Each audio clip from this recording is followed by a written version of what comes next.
What if the secrets to thriving in today's complex professional landscape weren't found in the latest Silicon Valley trends, but in the timeless, field tested wisdom of a century old woodsman's manual? Sounds a bit counterintuitive, right? Maybe even a little absurd. But bear with us because today we're embarking on a pretty unique journey to uncover precisely that. Welcome to the Deep Dive, brought to you by the Forest Business School. This is where we take a stack of sources, distill the most important insights, and, well, deliver them directly to you. Today, we're taking a unique journey guided by an individual whose practical wisdom really transcends his original field. It offers profound lessons for, any mid-career professional seeking to enhance their effectiveness and strategic thinking. Yeah, absolutely. Our mission this deep dive is pretty clear. We want to extract and illuminate 10 profound principles for sound work practices. And these principles, they didn't come from a boardroom or some management textbook. They actually emerged from the demanding, often unforgiving world of early 20th century American forestry. Yet, as we'll discover, they resonate really powerfully with anyone navigating the complexities of modern business, from project management right through to leadership. And this deep dive is part of the Forest Business School's commitment to equipping you with robust, applicable knowledge for your professional journey, helping you to not just survive, but to truly thrive. Right? Thriving, not just surviving.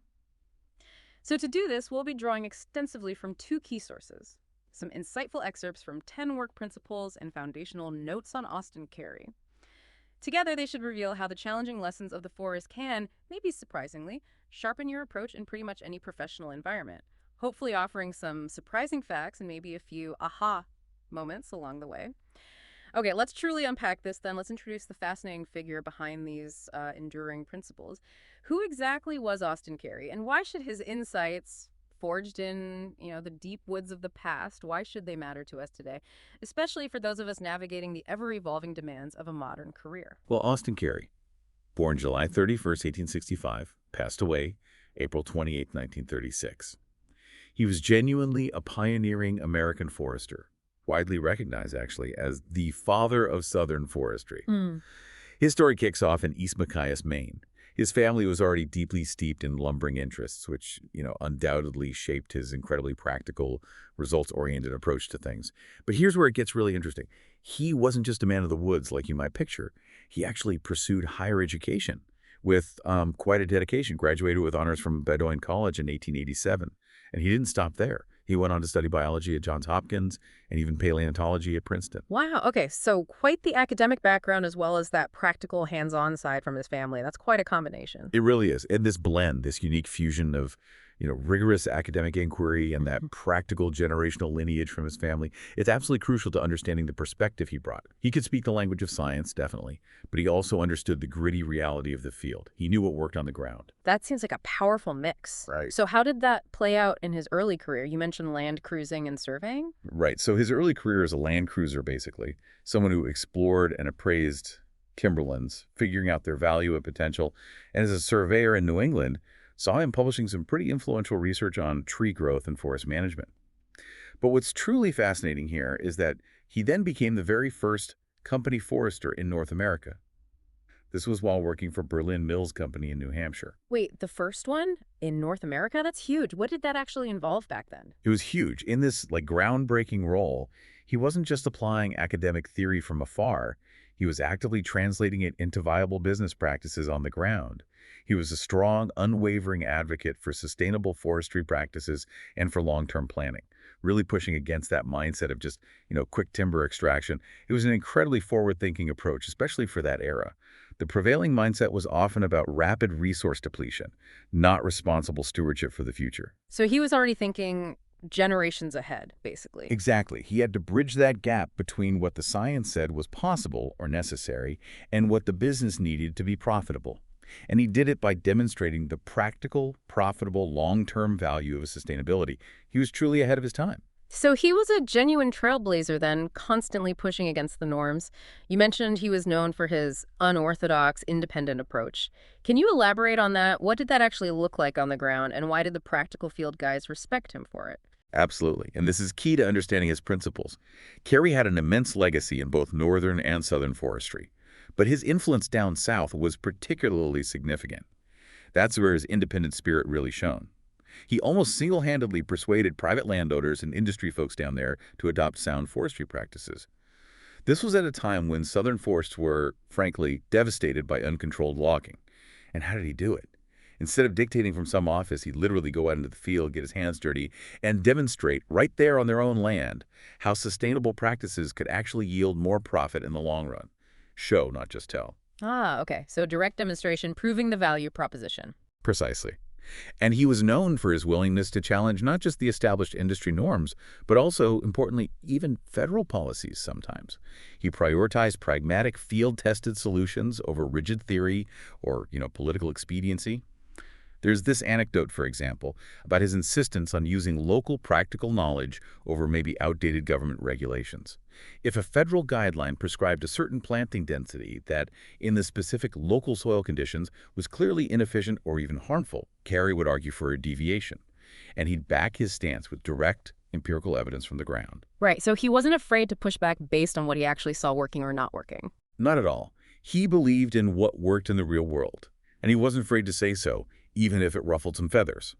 That's why modern-day foresters who value practical field experience over, say, political influence, often really look up to Austin Cary. His principles feel so compelling because they don't come from dogma or abstract ideas. They come from someone who valued real-world results and tangible, sustainable impact above everything else. He ultimately served as a logging engineer for 25 years with the U.S. Forest Service before passing away in Gainesville, Florida in 1936. Left behind a huge impact. There's even an Austin Cary forest in Maine named after him. A lasting legacy indeed. Okay, and what about his influential book, A Manual for Northern Woodsmen, the source of these principles? What exactly was this manual, and why was it considered so foundational for so long? Right, A Manual for Northern Woodsmen, which later became known more broadly as just the Woodsman's Manual. It became an absolute standard reference, like the reference for foresters for decades. And it wasn't some sprawling theoretical book for a classroom full of abstract stuff. No, it was a practical, pocket-sized guide, specifically designed for surveyors, foresters, and woodsmen working in those really demanding, often tough conditions of northern forests. Pocket-sized, so really meant to be carried and used out there. Exactly. Think of it less as a textbook you'd study for an exam, and more like a hands-on toolkit, something you could literally carry with you into the field, designed to be used in real time, in the mud and the snow. The manual provided incredibly detailed instructions and really practical tables for essential field tasks, things like log and wood measurement. It gave the precise formulae and tables needed to accurately figure out volumes and weights of logs and lumber, crucial for business and management. Okay, so the real nuts and bolts. Totally. It offered comprehensive guidance on surveying techniques, too, detailing how to use instruments like the transit, which was kind of like a robust tool for measuring angles, almost like combining GPS and mapping software back then for precise land surveys. And the clinometer, which helped measure slopes, crucial for figuring out logging feasibility and timber volume. And even the barometer, which helped determine elevation by measuring air pressure, vital for mapping big uncharted areas. Wow, okay, so really specific technical guidance. Yep. And it also included rules and tables for calculating land area, timber yield, wood volume, all fundamental stuff for sustainable forestry.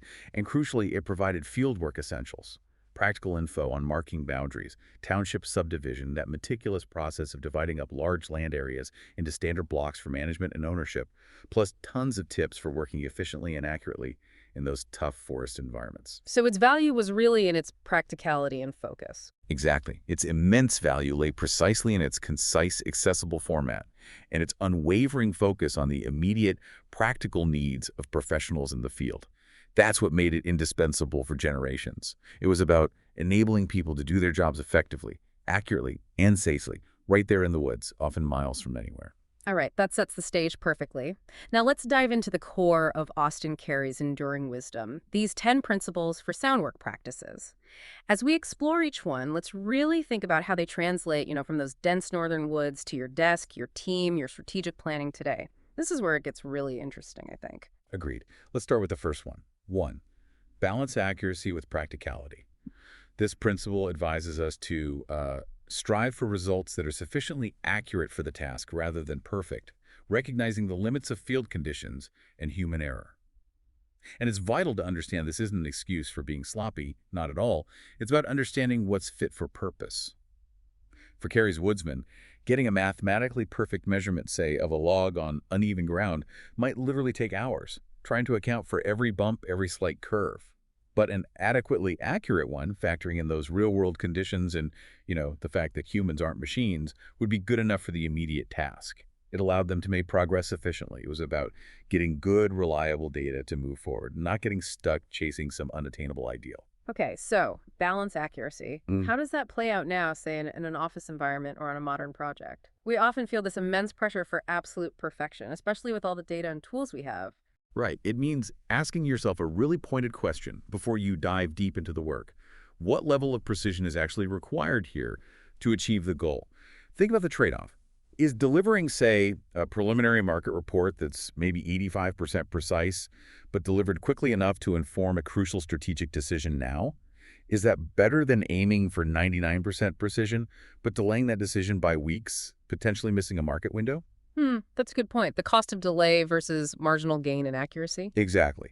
It's about making an informed judgment call on diminishing returns for effort. You could pour endless time into refining something, but at some point, the extra effort yields negligible extra value. And sometimes, the cost of that delay is far greater than the tiny benefit of that extra percentage point of accuracy. Makes you wonder, doesn't it? Are you chasing an abstract perfection that isn't actually necessary for the context? Or worse, is it actually detrimental to getting things done on time? So it's about being effective, not just technically perfect. Kind of like that 80-20 rule idea. Sort of, yeah. It's related. But how do you know where that sufficiently accurate line is without risking big mistakes? Well, that comes down to judgment, which we'll get to later, but also clarity of objective. Before starting, define what success looks like for this specific task. What's the acceptable margin of error? For the woodsman estimating timber volume for a sale, maybe being within 5% was fine. But for marking a property line, 5% error would be a disaster. Right, context is everything. Completely. So in a business context today, if you're just exploring a new product idea, a rough, high-level financial model is practical. It's sufficient. Yeah. But if you're proving a multi-million-dollar investment, then yeah, intense scrutiny and high accuracy are non-negotiable. The principle isn't about cutting corners. It's about smart resource allocation, recognizing that sometimes perfect is the enemy of good enough, especially when good enough means effective and timely. Okay, that makes sense. Moving on to the second principle. Sure. 2, be consistent and methodical. This one encourages us to develop reliable routines and systematic approaches to ensure steady, dependable outcomes. Think of it like building muscle memory for efficiency, whether you're felling trees or managing emails. For a forester, this might mean having a consistent, proven method for felling a tree safely, or for measuring timber accurately every time, or for navigating through unfamiliar woods. That consistency reduces variables, minimizes nasty surprises, and dramatically increases the predictability of their work. When each step is a deliberate, repeatable action, the results naturally become more reliable. And importantly, the work becomes less mentally taxing. That idea of consistency in a world that's constantly changing, it sounds almost paradoxical. How do you stop those systematic approaches from becoming rigid, from stifling the adaptability we also need? That's the crucial nuance, isn't it? What stands out to me is how foundational consistency is to everything else. It builds trust in your own work, and trust from colleagues and clients that you'll deliver dependably. It also significantly reduces your mental load. When you have a systematic approach for recurring tasks, like how you run meetings, or process invoices, or check quality, you spend less time reinventing the wheel, less time making those small, repetitive decisions. Right, freeing up brain space for bigger things. Exactly. It frees up mental bandwidth for creativity and problem solving on the truly novel or unexpected challenges that inevitably pop up. For a project manager today, this might mean standardizing communication rhythms, consistent weekly check-ins, shared progress report templates. For a software developer, maybe it's adhering to coding standards. The methodical part isn't about blind adherence to rules. It's about having a strong, reliable baseline to work from. For the woodsman, a methodical approach to surveying meant they could trust their previous measurements and focus their attention on the new, unknown variables of the next section. So it provides a stable platform. Precisely. In an environment where things are always changing, consistency provides an anchor. It lets you build a robust framework that supports dependable results and high-quality output, even when chaos is swirling around you. It's the stable platform from which you can then launch your adaptive strategies effectively. It's the difference between just flailing around and making deliberate, consistent progress toward a long-term goal. Okay, on to number 3 then. Yep. 3, adapt to your environment. Cary urged his woodsmen to tailor your methods and expectations to the realities of your working conditions rather than rigidly following theory. Okay. And his whole life really exemplified this. He didn't just teach theory from a book, he lived the practical challenges, literally out there in the unpredictable woods. This principle really stresses flexibility and uh, pragmatism above all else. It's about recognizing that the ideal scenario you plan for often doesn't exist in the real world. True success comes from effectively navigating what is, not stubbornly insisting on what you thought should be. This really feels like it gets to the core of Cary's unorthodox, independent approach we talked about earlier. It's a call to be nimble, but also just completely grounded in reality, right? Not getting swept away by abstract ideas or best practices that just don't fit your specific situation. Absolutely. It's central to his thinking. Think about it. Hmm. A theoretical logging plan might look perfect on paper, drawn up in a nice warm office miles away. But once you're actually out there in the field, whoops, there's a sudden swamp where the map showed solid ground, or maybe the timber quality isn't what was expected, or new environmental regulations suddenly come into effect mid-project. All of these demand immediate, on-the-spot adjustments to that perfect plan. The woodsman who just blindly insists on following the theoretical map, despite the swamp blocking the way, isn't just inefficient, they're potentially putting themselves or others in danger. Right. So what are the pitfalls today if we fail to adapt like that in a business context? Well, failing to adapt means things like blindly sticking to a business plan when market conditions have dramatically shifted, or stubbornly forcing a team structure that clearly doesn't fit the personalities or skills you actually have. The pitfalls. Wasted resources, definitely. Team burnout. Missed opportunities because you weren't flexible enough to pivot. And ultimately, project failure. It's about being responsive and resourceful, making the theory work in the real world by tweaking it based on actual conditions, rather than trying to force reality to conform to an outdated plan. It's pragmatism over purity. It recognizes that even the best plans are only useful if they can bend without breaking when reality hits. That's a great way to put it, bending without breaking. Okay, principle number 4. Number 4, keep tools and instruments well maintained. Now, this sounds pretty straightforward on the surface. Proper care of equipment ensures better performance and fewer errors. For a woodsman in Cary's time, this literally meant making sure their axes were sharp, their saws worked properly, their surveying instruments were calibrated and clean. A dull axe means more effort, higher risk of accidents, less efficient work. A miscalibrated compass. That could lead to huge errors in mapping or getting lost, costing time or even lives. Makes total sense for physical tools, but what does this mean for, say, someone like me working mostly in a digital or intellectual space?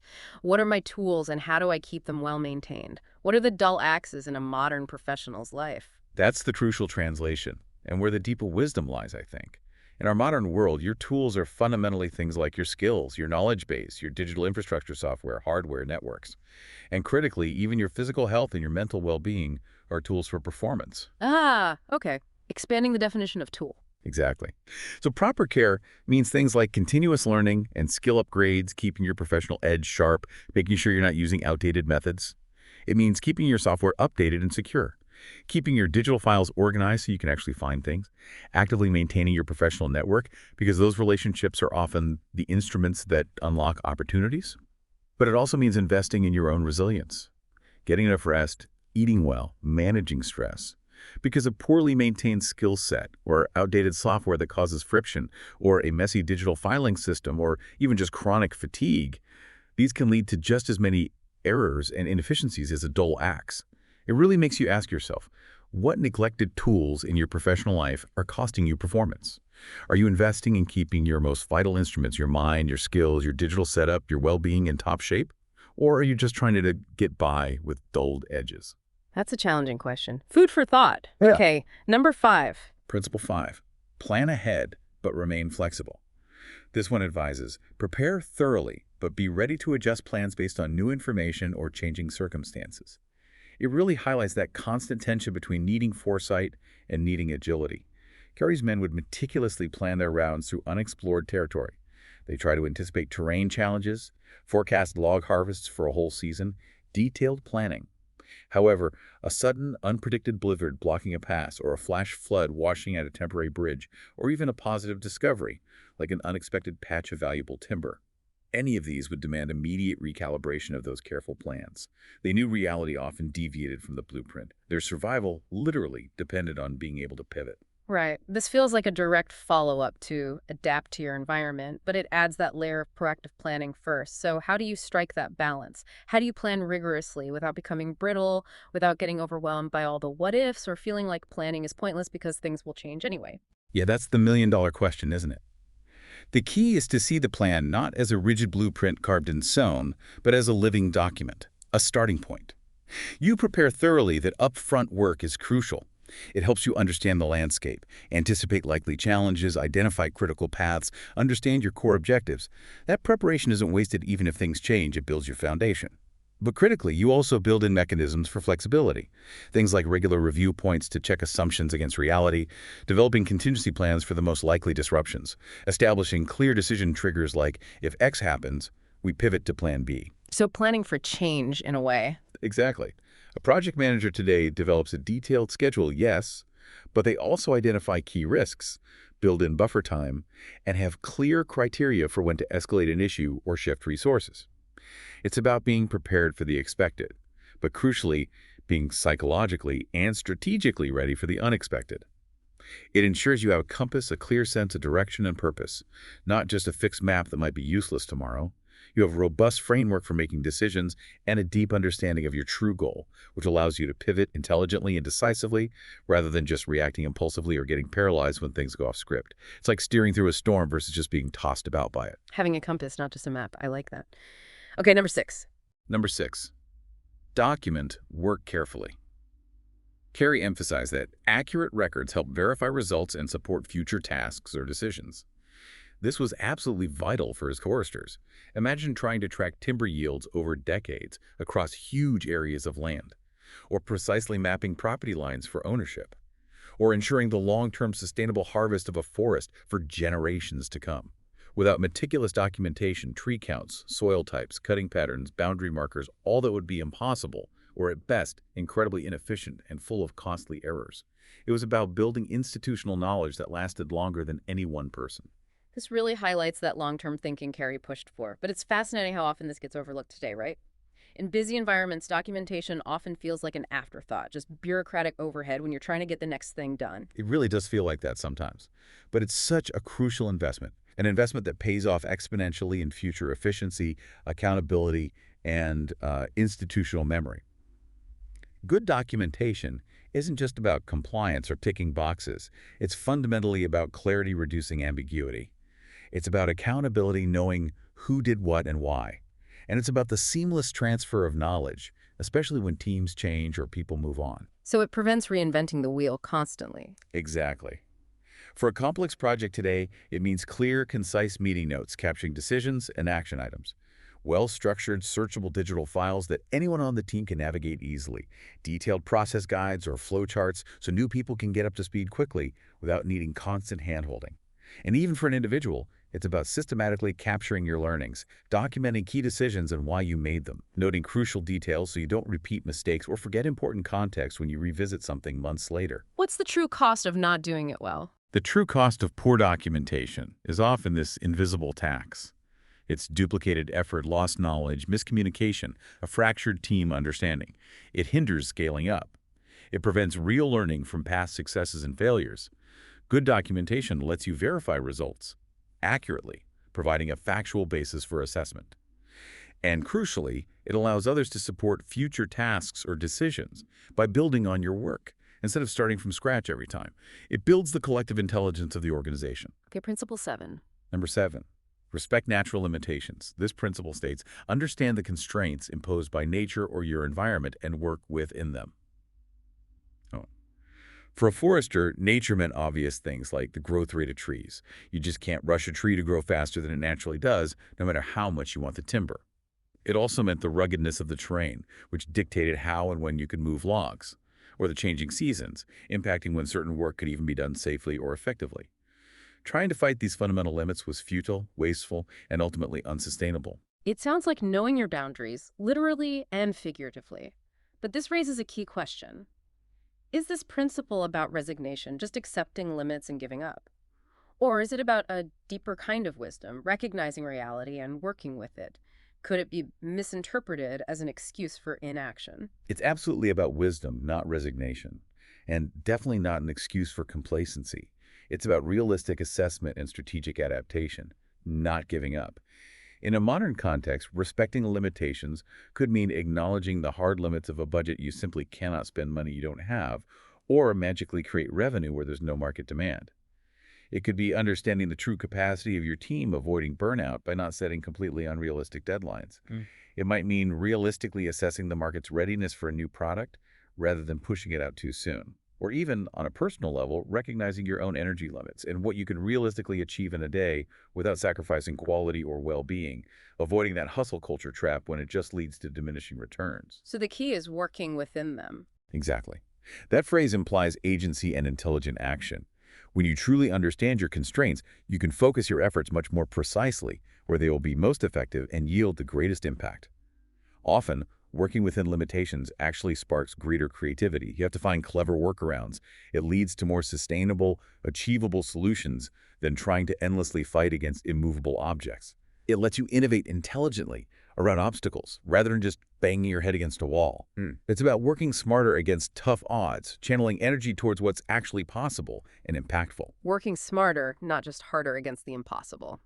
Got it. Number 8. Principle 8, prioritize safety and caution. This one's very direct. Avoid unnecessary risk by working thoughtfully and attentively. In the inherently dangerous world of early 20th century forestry, this literally meant physical safety. Being constantly mindful of falling trees, the unpredictable kickback from sharp tools, encountering wildlife, navigating treacherous terrain and bad weather. A moment of carelessness could have immediate dire consequences. Their lives depended on constant vigilance. Right. Physical safety is paramount there. But how does this translate today? In project management or strategic decision-making, or even team dynamics, the risks might be less physical, but they're still risks, right? Absolutely. And that's where the translation becomes vital and surprisingly broad. In today's professional world, safety extends far beyond just physical well-being. It definitely encompasses things like robust data security, protecting sensitive information from breaches. It means financial prudence, avoiding reckless investments or spending that could jeopardize the organization. Crucially, it's also about cultivating psychological safety within teams, creating an environment where people feel safe to speak up, admit mistakes, challenge assumptions, share unconventional ideas without fear of blame or punishment. That's essential for innovation and open communication. Psychological safety. That's a big one now. It is, and it includes ethical considerations, making decisions that are not only profitable but also morally sound, preventing reputational damage, which ties directly into reputational risk itself, avoiding actions that could harm the organization's standing with customers, stakeholders, the public. So, avoid unnecessary risks. Today means doing thorough due diligence before big moves, meticulously assessing potential downsides and worst-case scenarios, cultivating a culture where potential problems can be raised and discussed proactively, not swept under the rug, and thoughtfully and attentively implies that mindful, deliberate approach to decisions. Understanding not just the immediate gains, but also the potential long-term, maybe unforeseen consequences. It's ultimately about protecting your people, your assets, your data, your integrity, and your long-term viability over maybe tempting but risky short-term gains. Protecting the whole system, not just the immediate task. Okay, number 9 is next. Number 9, and this really builds on many of the others. Value experience and judgment. Cary's manual explicitly stated, use practical knowledge and sound judgment to guide decisions, especially when strict rules don't apply. This is where the human element, honed over time through countless real-world situations, becomes absolutely indispensable. It acknowledges that you just can't write a rule for every possible scenario. There will always be ambiguities, novel situations, unforeseen variables that demand something more than just following instructions. This really feels like the culmination of many previous points: learning by doing, trusting that intuition built on deep knowledge, knowing when maybe the textbook answer isn't the right answer for the specific messy situation. But how do you cultivate that judgment? And how do you weigh it against, say, hard data or established procedures? It is a synthesis, absolutely. When there isn't a clear rule book for a novel situation, and let's face it, those are increasingly common in our complex world, or when the variables are just too intricate for a simple formula, you have to rely on the accumulated wisdom of experience. This involves drawing on your own practical knowledge, what you learned from past successes and failures, from observing consequences, but also, critically, seeking out and respecting the judgment of others who've navigated similar complex challenges. Remember, Cary was a field man. He believed in what worked on the ground, in messy reality, not just in abstract theory. So it's pattern recognition and ambiguity. That's a great way to put it. This principle is about developing the discernment to spot patterns in complex, ambiguous situations, and then applying those hard-won insights when the strict rules offer no clear path, or maybe even when following them rigidly would actually lead you astray. It's recognizing that data might tell you what happened, but judgment helps you understand why and figure out what to do next. Cultivating it. That involves deliberate reflection on past experiences, really actively listening to seasoned colleagues, and importantly, being willing to be wrong and learn from it. It's the art of making wise decisions where pure science or procedures alone just can't provide all the answers, especially in those high-stakes, uncertain environments. It's that nuanced application of knowledge that really sets true experts apart.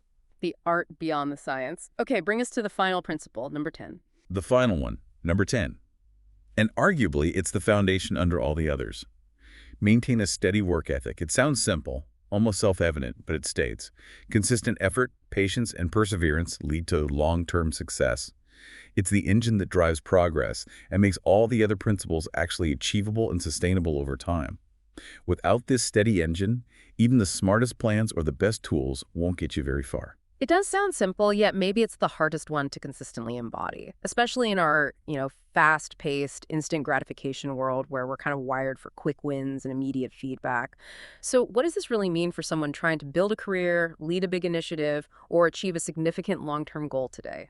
That's the challenge, isn't it? For Cary's foresters, patience was baked into the job. It was inherent in the very cycle of forest growth and harvest. You literally cannot rush a tree to maturity. It takes decades. And perseverance, that was needed every single day. To clear vast tracts of land, build roads through tough terrain, endure harsh weather, often in isolation with no immediate reward beyond maybe the next tree felled. The deep insight here is about cultivating this internal discipline to keep going when external rewards are scarce and the big payoff might be years, even decades away, waiting for that forest to grow. That long horizon perspective feels very different from today sometimes. It really does. For us today, consistent effort means showing up every day, doing the necessary work even when it's not glamorous, even when you don't feel particularly inspired, even when the immediate payoff isn't obvious. It's that disciplined execution of the daily grind that actually builds towards the larger vision. Patience is that deep understanding that truly significant goals, building a new skill, growing a company, establishing a lasting reputation, they just take time.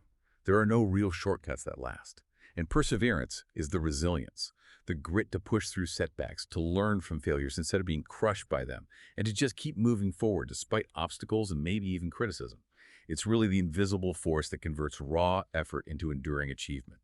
It makes sustainable progress possible over a long haul, much like a healthy forest grows steadily, generation after generation.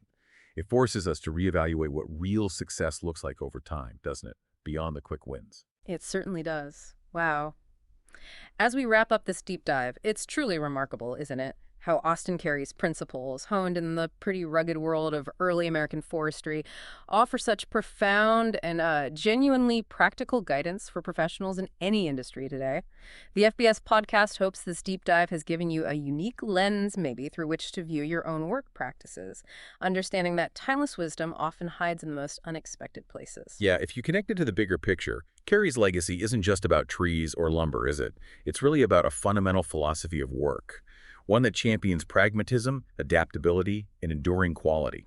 His manual wasn't just instructions. It was a guide to being truly effective, achieving tangible, sustainable results, not just being busy or, following procedures for their own sake. It's a powerful testament to fundamental wisdom derived from real-world experience. And it's applicable whether your forest is made of actual trees or data or complex human teams. Well said. Thank you for joining us on this deep dive into the wisdom of Austin Cary. We really hope these principles inspire you to maybe refine your own approach to work, perhaps even discover some new efficiencies in your professional life, and for your final provocative thought to take away. What single unorthodox approach, maybe inspired by Cary, might you adopt to apply these principles more effectively in your own work? How can you move beyond rigid theory and embrace that kind of field-tested practical wisdom he championed? We encourage you to reflect on that and consider how you can integrate Cary's deep, real-world insights into your own professional endeavors, making your own work not just productive, but maybe truly fulfilling.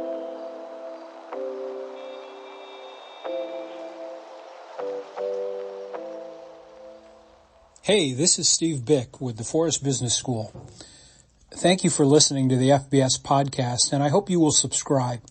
The truth is, these deep dives barely scratch the surface of some of the topics we cover in the Forest Business School programs. But the podcast is my way of reaching a wider audience with these ideas. Check out our website at vtfbs.com for more information. Reach out if you want to talk about one of the FBS programs or you have some custom training or short courses in mind. Again, thanks for listening to the FBS podcast.